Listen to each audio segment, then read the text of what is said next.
शिवसेना पक्ष आणि चिन्हाच्या प्रकरणावरून संजय राऊतांनी निवडणूक आयोगावर गंभीर आरोप केलेत। आयोगाने आमचा पक्ष विकला अशी टीका त्यांनी केली। यावर भाजपा नेते नितेश राणे यांनी पलटवार केलाय। राऊतांचे आजपर्यंतचे कोणतेही आरोप खरे ठरले नसल्याचा दावा त्यांनी केला। राऊतांना कदाचित केवळ आकड्यांचा खेळ करता येतो असा टोला लगावत उबाठा शरद पवारांना कितीला विकली ते आधी सांगावं असं म्हणत राणेंनी निशाणा साधलाय।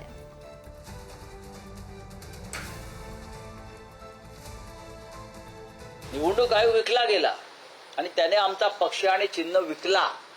जो आमदार अपात्र होणार आहे पक्षांतरानंतर अँटी डिफेक्शन लॉ नुसार त्या अपात्र ठरणाऱ्या व्यक्तीला तुम्ही राज्याचा मुख्यमंत्री केलं, हे देशाच्या घटनेच्या विरोधात, संविधानाविरोधात, 10th शेड्यूलच्या विरोधामध्ये आहे।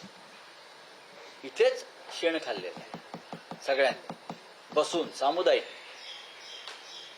आणि त्याचे निर्माते अमित शाह जे आता पळतायत तोंड लपवून, फक्त काल पार्लमेंटला मुखदर्शन दिलं आणि निघून गेले। संजय राजाराम राऊतला ते कुठलाही आरोप आतापर्यंत खरंच झालेले नाहीये, म्हणून त्यांना कदाचित आकड्याचाच खेळ कळतो। त्यांनी किती मध्ये पवारांना त्यांची उबाटा विकलंय हे पहिलं त्यांना विचारा।